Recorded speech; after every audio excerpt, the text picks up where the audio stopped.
Hi everyone. I am Dr. John Gallagher from the University of Leeds, and today I am speaking with Professor Manuel Barcia about his absolutely fascinating new book, The Yellow Demon of Fever, Fighting Disease in the 19th Century Transatlantic Slave Trade. Hi, Manuel. Hello, how are you doing? I'm pretty good. I'm pretty good. How are you? Yeah, all good. Yeah, thanks. I'm glad to hear it. Okay, so Manuel, I wondered to start us off if you could give us kind of the elevator pitch, the 30-second summary of this fantastic new book. Okay. Yeah, thank you very much, John, again. Well, this is a book that pretty much engaged with issues that we are dealing with today. It engaged with epidemics in the 19th century, but also endemic disease, and how a wide array of subjects, of historical subjects, were forced to deal with diseases that they were puzzling to them, for which they very often didn't have cure or even knowledge of how they were transmitted. So the book engages with all these anxieties, insecurities, fears, but also with how people share whatever little knowledge they had about medical advances at the time, and how they help each other to fight against these diseases, to fight back against these diseases. That's fantastic. I wondered if you could give us a bit of the kind of background context. So, the 19th century transatlantic slave trade, I think for many in Britain, the story after the 1830s might not be one that they're Yeah, particularly familiar with. I wondered if you could tell us a little bit about yeah. the historical context here. Yeah, sure. Well, probably most of people know that by 1807 the British are going to abolish the slave trade, and quite a few other nations are going to follow through. Actually, some of them precede them. But the slave trade continued in the 19th century, continued in an illegal way. Some places in the Americas, especially Brazil and Cuba, are going to continue to import Africans until the 1860s. And many nations are going to be involved in the traffic. I mean, the Americans, for instance, are going to be involved in the traffic, but also the Spanish, the Portuguese, the Brazilian. There are people from all over the place involved, including the British, which are going to provide supplies for the slave trade, like, for instance, irons or fabrics to be exchanged for slaves in Africa. So the slave trade continues until well into the 19th century, and millions of human beings are going to be still um, are going to cross Atlantic in this period. And in terms of the topic, so looking at epidemic and endemic disease in this context, how did you come to the topic itself? How did this kind of present itself as a subject for your research? Yeah, well, that's a pretty long story. As you know, I have been working on the history of slavery and the slave trade for over 20 years now. And almost from the very beginning, when I started working in the archive, which is one of the things that we historians do, we get in archives and we are kind of investigators, if you're saying, like Sherlock Holmes, like just trying to find the crumbles of different issues that you're following. And the fight against disease became very apparent from very early on. So what I did is something that sometimes I advise my students not to do, was to collect all the information that I was finding about disease, in the hope that one day I could do something with it.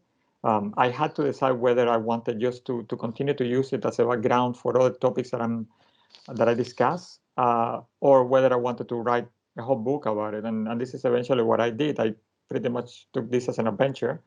I'm not a medical historian, and I keep telling that everywhere that I talk. I'm not a medical historian, but I thought that it was worth writing a whole monograph about it, and I actually have fun writing it. Although I had to read through pretty appalling stuff and very sobering stuff.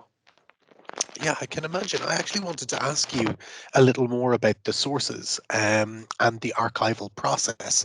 I think sometimes we hear about the findings of research, but I'm really interested to kind of get a sense of, as you say, that detective work that you were doing, Yeah. especially because you say, it's kind of been a period of many years that you've been working on or around this topic.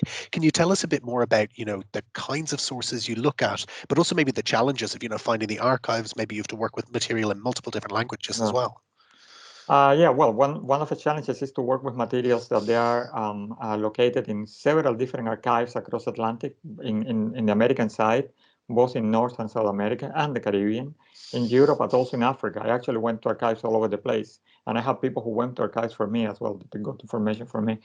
But this is definitely a methodological challenge. Another methodological challenge had to do with the kind of history I wanted to write, which was related to writing circum-Atlantic history, which is different from transatlantic history, which is comparative of two places, and I'm oversimplifying here, or cis-Atlantic history, which basically studies specific spots in the Atlantic and the relationship with the rest of the Atlantic world. This was a story in which everybody came together from different parts of the Atlantic, people who spoke different languages, who came from different cultural backgrounds, who had completely different life histories.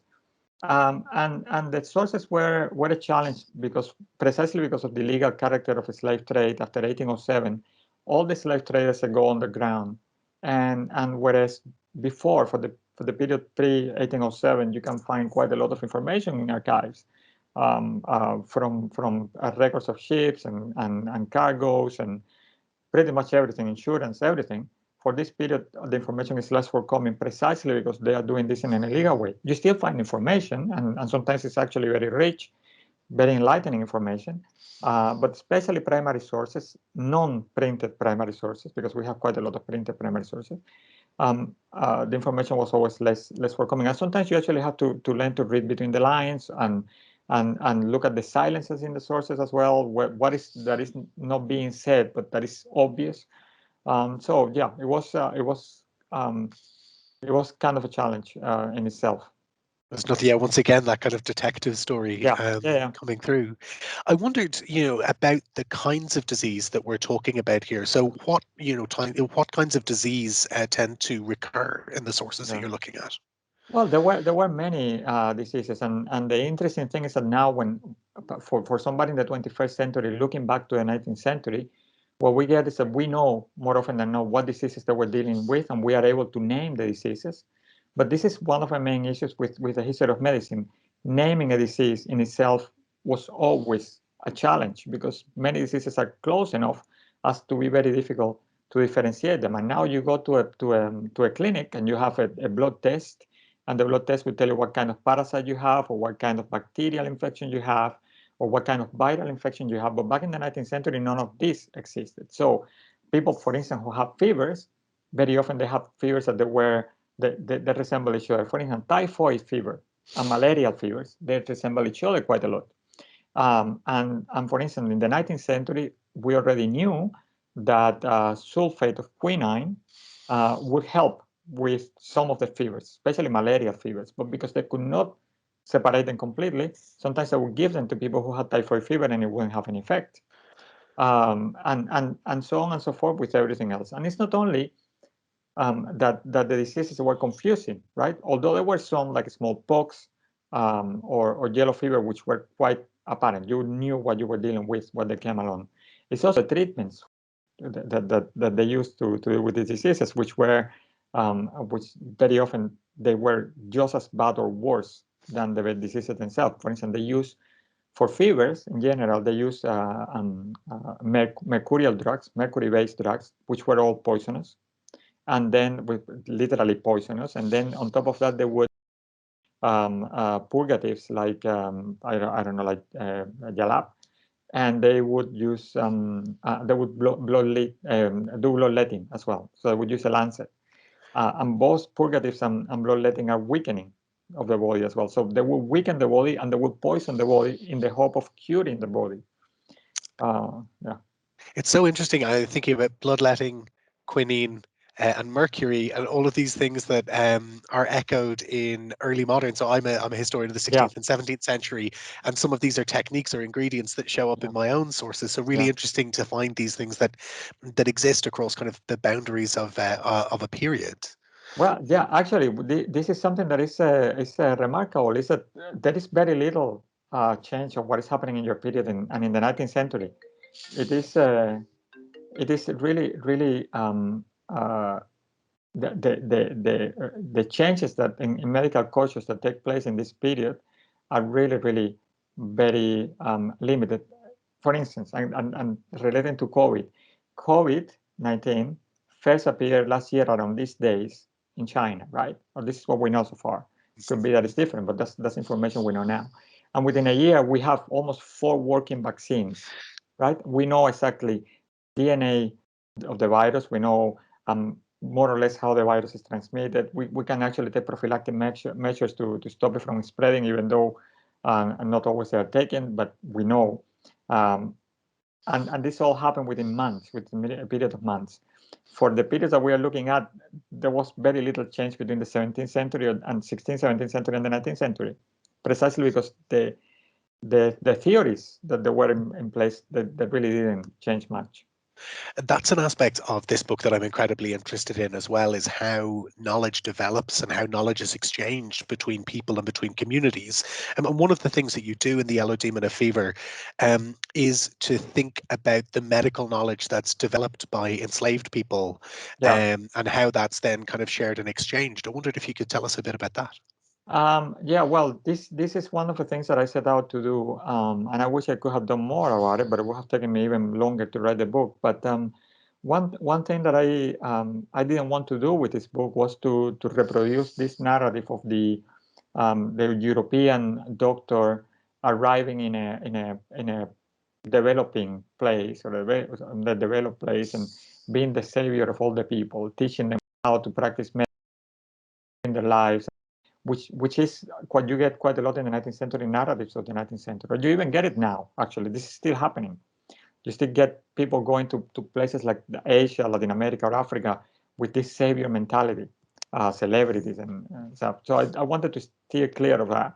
And one of the way of doing this was precisely by bringing out of the sources the work of practitioners who were not Europeans. Mostly they were African born, and these were people who had very useful knowledge both of botany. They knew what plants to use to deal with different diseases, but also surgical knowledge, how to perform surgery for specific diseases that the Europeans didn't even know how to do. And this is something that actually comes out quite a lot in this book as well.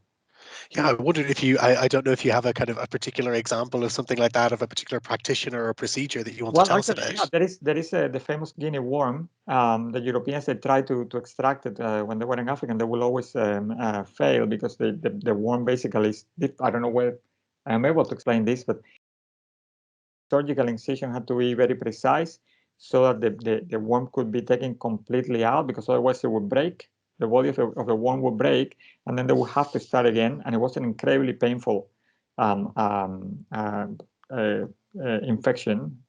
This worm would get under your skin and stay there for as long as possible. So this is one of the many, but there are quite a lot of them. One of the techniques that you also talk about in the book, I suppose, techniques or features, which will be worryingly familiar in this COVID-19 context, is quarantine. And Yeah. quarantine in your period is often politicized, it's often difficult, it's often debated. I wondered if you could tell us a little bit about how quarantine appears in the book. Yeah, well, quarantines are always politicized. We are seeing now the debates that we have around lockdowns and whether lockdowns should be implemented or not, and whether they are effective or not, in spite of overwhelming scientific support for them. Anyway, in the 19th century, it's the same. Quarantines actually allow governments to do social engineering. So on the one hand, they may be effective with certain diseases. Sometimes isolating populations actually work. COVID could be a case, for instance. But more often than not, they really don't do much. What they do, because for instance, you cannot stop a mosquito from flying from location A to location B, which may be 200 meters away. This is a range that a mosquito may cover. Um, the other thing is that, or the mosquito actually may bite somebody, and that it may go to the other place, and then another mosquito may bite that person. So it doesn't really work. But what they do is that they give an appearance, right? They give a show. They provide a show of reassurance to people that governments are doing something to deal with the disease in question. So, in many ways, quarantines were more of a social public policy measure that hope to um, reassure people that things were under control, even though they were not. In general, they were really very flimsy measures, if you wish. So they were not always as effective as Not as effective those now. putting them in place might have hoped. That's really interesting. I wanted to ask a bit more about the historiographical context of Atlantic history here. And you were talking about this as being a kind of circum-Atlantic history, as distinct from a transatlantic history. Can you tell us a bit about how this fits in with kind of Atlantic history as a discipline? Yeah, well, Atlantic history has been developing since the 1950s, give or take, and it kind of picked up pace in the late 20th century. And in the 21st century, very early on, Professor David Armitage, who is at Harvard, I think, right now, he came up with this categorization of Atlantic studies, Atlantic history in general, in which he pretty much split any studies of Atlantic in three types. This is cisatlantic history, which relates to, say, ports or specific places in the Atlantic and how they relate to the wider Atlantic world. So basically studying places in relationship with their wider environment. Then we have transatlantic history, which pretty much is kind of a comparative history. And circum-Atlantic history, which is meant to bring people from different places in the Atlantic together. And in the 19th century, especially in the 19th century, when you get steam already, steamships and the telegraph eventually, and the communication the international communication became more, they become faster and they flow better as well in this period. The Atlantic becomes more of a shared space in which ideas, but also diseases and the cures for these diseases, when found, they travel faster, right? So this is the 19th century. Disease in the 19th century allowed me for writing this kind of Atlantic history and bring people from different places together. And this is what I do. I write about people mostly, about how people deal with different situations. As a social, cultural historian I am, this is mostly what I'm interested in, is how people actually live their lives and how they interact with each other. And for that, circum-Atlantic history is quite useful, the concept. But Atlantic history is a burgeoning field right now in general. Yes, it's something we see kind of quite a lot. I see a lot in my own reading, but I think it's fantastic to think, as you're doing, about how to find, social histories, how to find individual agency within that kind of broad historiographical scope. And that's something that's so exciting about the archive work and the writing that you've been doing. I Yeah. wanted to ask a final question, Manuel, if I could, which is about your research and how it relates to your teaching. Are the topics that you research, do they tend to show up in the kind of seminars and lectures that you lead here at Leeds? Well, right now everything has to do with the disease, so yeah. But in a more general way, as you know, my research has always concerned slavery and slave trade, and most of my models have been related to slavery and the slave trade in general. Many years ago, I used to teach a course on the Cuban Revolution, but I don't anymore. And yeah, basically what the beauty of how research can inform teaching is that you can actually bring the archive to the classroom, and students who haven't been to archive yet, they can actually relate to this. They can actually take a peek into what the future is going to be, because eventually they will have to write dissertations, and some of them go on to doing master degrees and PhDs with us or with somebody else. So they get a taste of how exciting this is. I always joke about this, but I have to say I kind of believe it. Sometimes I see myself as Indiana Jones, but in the archive, without the whip and the hat, unfortunately. But this is the kind of things you actually get to discover amazing things in the archive, and then you get to share them in the classroom. And it's really a wonderful thing. I think for me, it's something I find incredibly exciting, as well as that moment of bringing the archive, as you say, into the classroom and seeing what my students do with these materials, and then what they go off and do Yeah, themselves in yeah, archives too. Manuel, thank you so much for taking the time to speak to me. It's been fantastic. yeah. Thank you.